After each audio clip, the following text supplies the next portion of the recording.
Morning student, in today's video of chemical reaction and equation we are going to see more about different types of reaction. First of all, we start with displacement reaction. What is displacement reaction? A reaction in which a more reactive element displaces less reactive element from its compound present in dissolved state.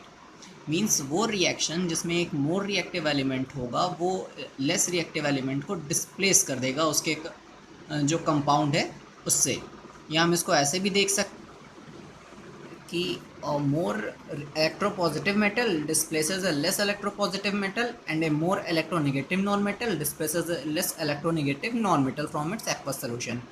Means कि कोई ज़्यादा electropositive metal है वो कम electropositive metal को हटा देगा, कोई ज़्यादा इलेक्ट्रोनेगेटिव नॉन मेटल है वो कम इलेक्ट्रोनेगेटिव नॉन मेटल को उसके एक्वस सोल्यूशन से हटा देगा.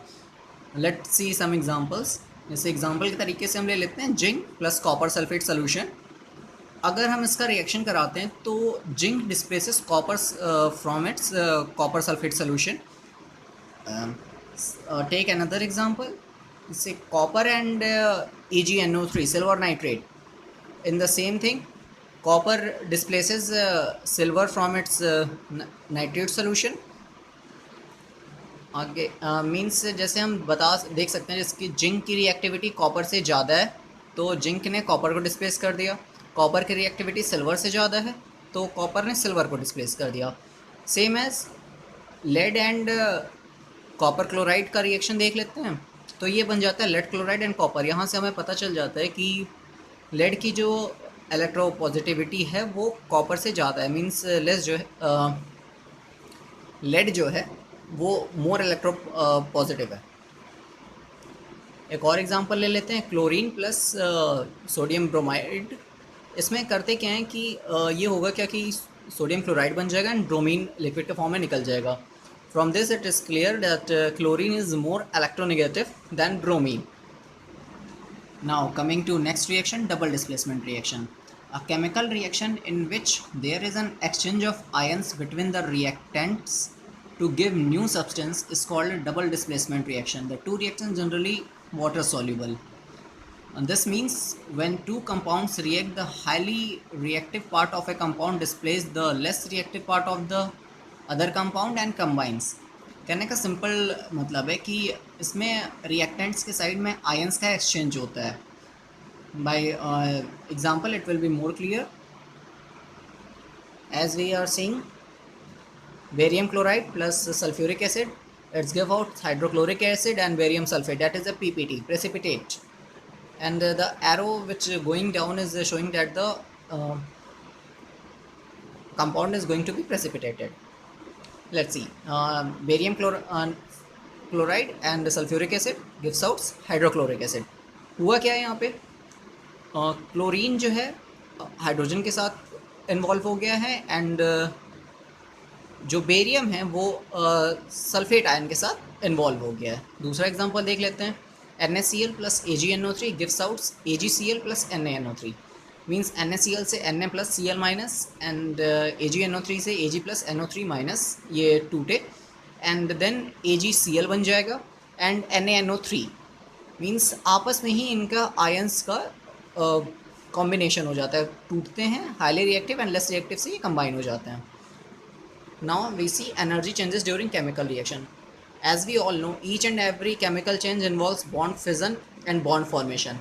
जैसे हम जानते हैं कि कोई भी केमिकल रिएक्शन होगा वो बॉन्ड टूटने और बॉन्ड बनने से ही होता है.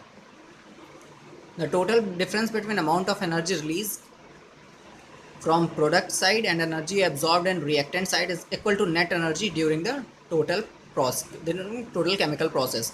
It is called energy.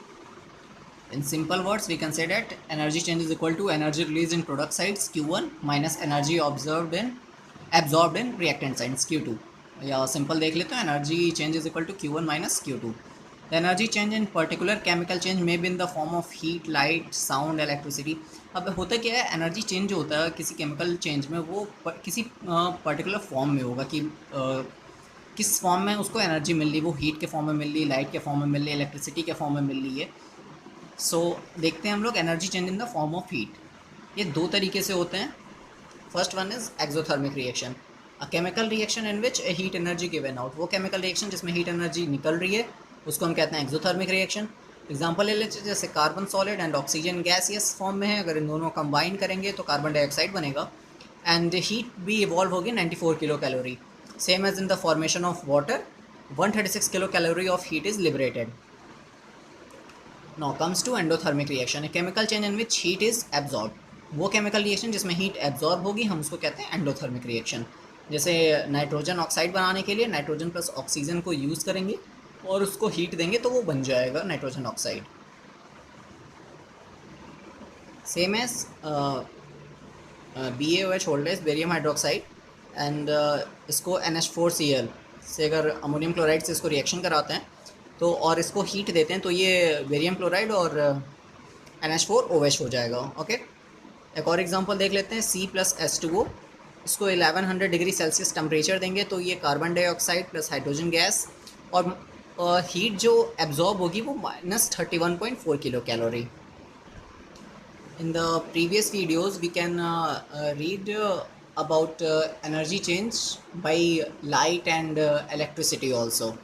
So now moving forward on oxidation and reduction.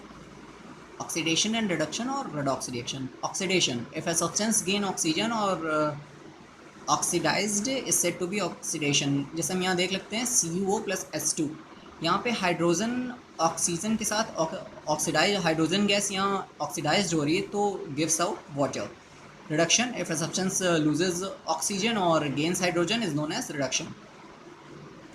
Now we see redox reaction. The reaction in which oxidation and reduction takes place simultaneously is called redox reaction. वो reaction जिसमें oxidation और reduction एक ही साथ मतलब लिए जाएं उसको हम कहते हैं रिडॉक्स रिएक्शन। जैसे इसको एग्जांपल को देखते हैं हम और क्लियर होगा।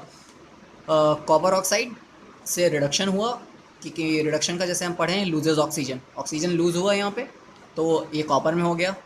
H2 जो हाइड्रोजन गैस है वहाँ पे ऑक्सीडेशन हुआ, ऑक्सीजन एडिशन ऑफ ऑक्सीजन तो वो वाटर बन गया। सेम एज ZnO, ZnO का यहाँ पे जिंक ऑक्साइड का यहाँ पे रिडक्शन हुआ क्योंकि ऑक्सीजन गैस लूज हो रही है वहाँ से एंड कार्बन का यहाँ पे ऑक्सीडेशन हुआ। MnO2 + 4HCl gives MnCl2 + 2H2O + Cl2। अब यहाँ से मैंगनीज़ का यहाँ पे रिडक्शन हो रहा है क्योंकि ऑक्सीजन गैस इसमें से निकल जा रही है एंड हाइड्रोजन का यहाँ पे ऑक्सीडेशन होगा क्योंकि वहाँ पे ऑक्सीजन गैस ऐड हो रही है।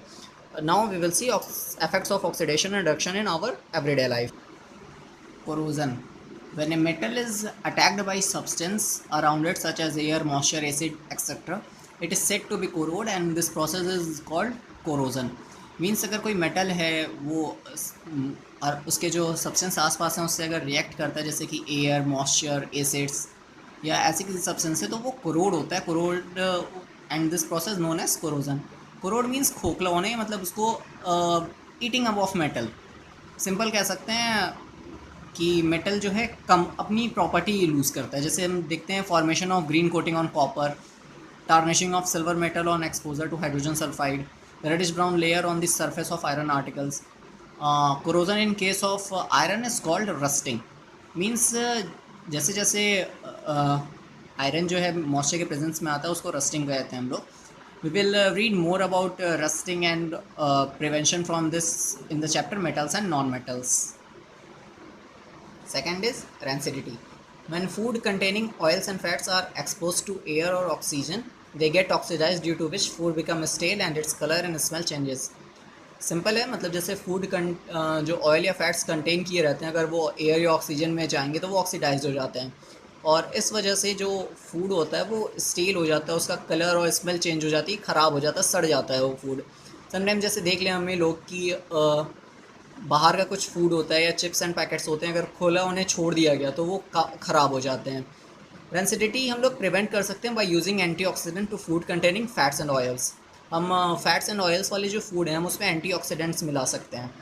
और keeping food in air tight container, हम एयर टाइट कंटेनर में रखेंगे तो भी वो एक्सपोजर नहीं होगा तो उससे वो फूड ख़राब नहीं होंगे। Flushing the food container with nitrogen. जो चिप्स पैकेट्स होते हैं उसमें the companies mainly fill nitrogen gases that the chips don't get stale. Or keeping food in the refrigerators will also prevent rancidity. Thank you, students.